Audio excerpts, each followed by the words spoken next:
اب سامری جادوگر کا ذکر آ رہا ہے جس نے بنی اسرائیل کو فتنے میں مبتلا کیا، باوجود اس کے کہ وقت کا پیغمبر ان میں موجود ہے، پھر بھی انہوں نے راہ حق سے جب اناد کیا تو اللہ تعالیٰ کا عذاب ان پر آیا، اور ان کی توبہ اس صورت میں قبول ہوئی کہ ہر قبیلے والا اپنے قبیلے کے ان لوگوں کو قتل کرے گا جو مرتد ہوئے، جنہوں نے بچڑے کو رب مان لیا۔ اب یہ سارے لوگ وہ تھے جو حضرت موسیٰ علیہ السلام کے اصحاب تھے، اور یہ کوئی سینکڑوں کی تعداد میں نہیں تھے، 70,000 کے قریب لوگ تھے جو ایک دن میں مرتد ہوئے، اور وہ سب کے سب قتل کیے گئے۔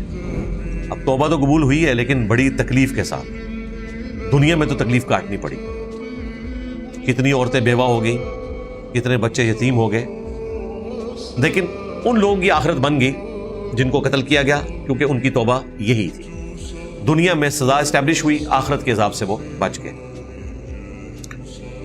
وَمَا أَعْجَلَكَ عَنْ قَوْمِكَ يَا مُوسَى، اور اے موسیٰ تم نے کس وجہ سے جلدی کی اپنی قوم سے؟ موسیٰ علیہ السلام اپنی قوم کو لیڈ کرتے ہوئے آ رہے تھے، اور اللہ تعالیٰ نے وحی کے ذریعے ایک وقت مقرر کیا تھا کہ آپ نے فلاں وقت میں کوہ طور پر آنا ہے، لیکن ملاقات کا شوق موسیٰ علیہ السلام کا اتنا زیادہ تھا کہ وہ اپنی قوم کو پیچھے چھوڑ کر اپنے بھائی کے حوالے کر کر حضرت ہارون علیہ السلام جو پیغمبر تھے خود تیزی سے کوہ طور کی طرف بڑھے تاکہ میں اپنے رب سے جلد از جلد ملاقات کروں۔ یہ ان کا شوق تھا۔ ہارون علیہ السلام اگرچہ موسیٰ علیہ السلام کے بڑے بھائی تھے، لیکن ان کا کنٹرول بنی اسرائیل کے اوپر ویسا نہیں تھا جو موسیٰ علیہ السلام کا تھا۔ اوورآل لیڈرشپ ان کے حوالے تھی، ان کی طبیعت اور ان کی مینجمنٹ بھی بڑی سٹرونگ تھی۔ تو موسیٰ علیہ السلام آگے چلے گئے، تو اللہ تعالیٰ نے پوچھا کہ یہ تم نے جلدی کیوں دکھائی، اپنی قوم کو اس طریقے سے پیچھے کیوں چھوڑا ہے؟ قال ہم اولائی علی اثری، تو انہوں نے عرض کیا کہ یا اللہ میرے پیچھے پیچھے آ رہے ہیں، بہت پیچھے نہیں چھوڑایا، وہ میرے پیچھے آ رہے ہیں۔ وَأَعْجِلْتُ إِلَيْكَ رَبِّي لِتَرْضَىٰ، اور اے میرے رب میں نے جو یہ اجرت کی ہے تو صرف تجھے راضی کرنے کے لیے، کہ میں اپنے رب کے حضور جلدی جلدی پیش ہو جاؤں۔ راضی تو کرنا تھا، بیچ میں شوق بھی تھا۔ سورۃ الاعراف میں آیا کہ پھر اللہ تعالیٰ سے انہوں نے ریکویسٹ کی کہ مجھے اپنی زیارت بھی کروا دے۔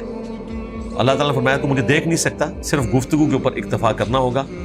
ہاں میں اس پہاڑ کے اوپر تجلی ڈالتا ہوں، اس کی طرف تم دیکھنا، اگر تم وہ تجلی برداشت کر سکے تو سمجھنا تم مجھے دیکھ سکتے ہو۔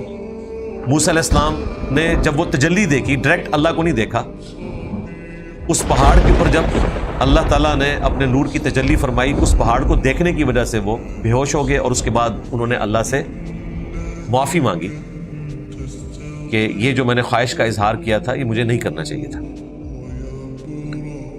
تو یہاں پر اس چیز کا ذکر نہیں، وہ سورۃ الاعراف میں ہے۔ یہاں پر انہوں نے عرض کیا کہ میں تیری رضا کی خاطر آیا۔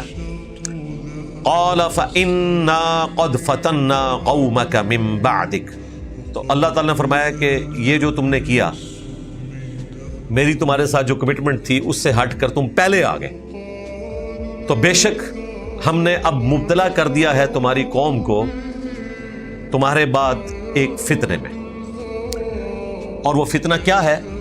وَأَضَلَّهُمُ السَّامِرِي، اور گمراہ کر دیا ہے تمہاری قوم کو سامری نے۔ یہ وہ جادوگر تھا، ایک نٹوریس شخص تھا، بنی اسرائیل میں سے تھا، اس نے گمراہ کیا اپنی قوم کے لوگوں کو۔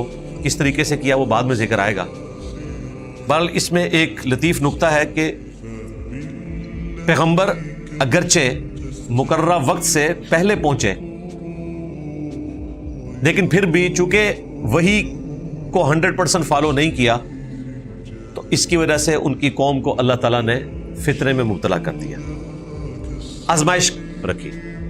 یہ کوئی موسیٰ علیہ السلام کے اعمال کی سزا نہیں تھی ان کی قوم کے اوپر، ان کی قوم نے جو کچھ کیا وہ اپنی غلطی کی وجہ سے کیا۔ 6 لاکھ میں سے صرف 70,000 ہی مرتد ہوئے نا، باقیوں نے تو اپنے ایمان کو سلامت رکھا، ان کے لیے یہ ایک ٹیسٹ تھا۔ بہرحال موسیٰ علیہ السلام کے لیے تو ایک تکلیف دہ چیز تھی، کیونکہ پیغمبر جو ہوتا ہے وہ اپنی امت کے حق میں نرم دل ہوتا ہے، وہ نہیں چاہتا کہ اس کی امت کسی تکلیف سے گزرے. سیم اسی طریقے سے یونس علیہ السلام کے کیس میں بھی ہوا تھا کہ انہوں نے وحی کا انتظار کیے بغیر اپنا علاقہ چھوڑ دیا تھا، لیکن وہاں پر یونس علیہ السلام کو اللہ تعالیٰ نے اس آزمائش سے گزارا کہ وہ مچھلی کے پیٹ میں رہے، اور پیغمبر کی یہ اجتہادی غلطی کریڈٹ بن گئی ان کی قوم کے حق میں. اللہ تعالیٰ نے انہیں مہلت دی، انہوں نے عذاب کے آثار دیکھے تو ایمان قبول کر لیا. یہاں پر موسیٰ علیہ السلام کی قوم کو گمراہ کیا. سامری نے گمراہ اس طرح کیا کہ اس نے ایک ایسا عمل کیا جس کی وجہ سے وہ گمراہ ہوئے. اگر وہ اس کی پیروی نہ کرتے تو گمراہ نہ ہوتے. جس طرح شیطان کی وجہ سے ہم کہتے ہیں جی برے اعمال کرتے تو ہم اپنی مرضی سے ہے نا، شیطان تو صرف ورگلاتا ہے، تو اس نے بھی ورگلایا تھا. اب موسیٰ علیہ السلام تو اللہ تعالیٰ سے ملاقات کر کے جب فارغ ہوئے تو واپسی پہ وہ تیزی سے آئے اپنی قوم میں. فرجع موسیٰ الی قومی، تو موسیٰ علیہ السلام لوٹے اپنی قوم کی طرف غضبان آسفا، غصے میں اور تکلیف میں بھی، افسردہ بھی تھے. غصہ تھا کہ یہ انہوں نے کیا حرکت کی، اور تکلیف یہ تھی کہ اب ان کے ساتھ جو کچھ ہوگا. قال یا قوم الم یعدکم ربکم وعدا حسنا، تو انہوں نے اپنی قوم سے کہا کہ کیا تمہارے رب نے تم سے اچھا وعدہ نہیں کیا تھا؟ یعنی اللہ تعالیٰ نے دنیا اور آخرت میں تمہارے ساتھ وعدہ کیا ہے کہ کامیابی تمہارا مقدر ہوگی، تو تم نے یہ جان بوجھ کے غلط راستہ کیوں اختیار کیا؟ افطال علیکم العہد، کیا تم پر اتنی بڑی مدت گزر گئی تھی، کوئی میں صدیوں کے لیے چلا گیا تھا کہ نسل در نسل آہستہ آہستہ تم گمراہی میں پڑ گئے؟ ایسا تو نہیں ہوا چند دنوں کے لیے گئے ہوں اور تم نے اتنی بڑی گمراہی کو اڈاپٹ کر لیا. ام اردتم ان یحل علیکم غضب من ربکم، یا تم نے یہ ارادہ کیا کہ اپنے رب کا عذاب، اس کا غضب اپنے لیے حلال کر لو. فاخلفتم موعدی، اور تم نے مجھ سے کیا ہوا وعدہ توڑ ڈالا. وعدہ کیا کیا تھا؟ ظاہر ہے پیغمبر کے ساتھ ایمان اور عمل صالح کی بیعت کی ہوتی ہے، اپنے رب کا تابع فرمان رہنے کی بیعت کی ہوتی ہے، وہی بیعت تم نے توڑ ڈالی. قالوا، وہ کہنے لگے ما اخلفنا موعدک، ہم نے آپ سے کیا ہوا وعدہ نہیں توڑا، بملکنا، اپنے اختیار سے، ولکننا، اب یہ وہ ایک لیم ایکسکیوز رکھنے رکھے ہیں، لیکن ہوا ہمارے ساتھ یہ کہ حملنا اوزارا من زینت القوم، ہم نے اپنی قوم کے زیورات کا بوجھ اٹھایا ہوا تھا. اب اس کی تفصیل میں آتا ہے کہ نکلتے ہوئے بنی اسرائیل نے فرعونیوں کے زیورات بھی سمیٹ لیے تھے کہ یہ ہم پر جبری ٹیکس لگاتے تھے، ہمیں تکلیف میں رکھتے تھے، تو اب چونکہ ہم نکل رہے ہیں تو ہم ان کے مال میں سے جتنا چاہیں وہ لے جائیں، یہ ہمارا حق ہے. لیکن یہاں پہ یہ تفصیل اس طرح کی نہیں آئی ہے، یہ اسرائیلی روایتوں میں ملتا ہے. یا پھر ان کے پاس جو اپنا زیور تھا اس کا بوجھ اٹھانا ان کے لیے مشکل تھا اور وہ انہوں نے سامری کے حوالے کیا. بہرحال دونوں میں سے ایک کام ہوا.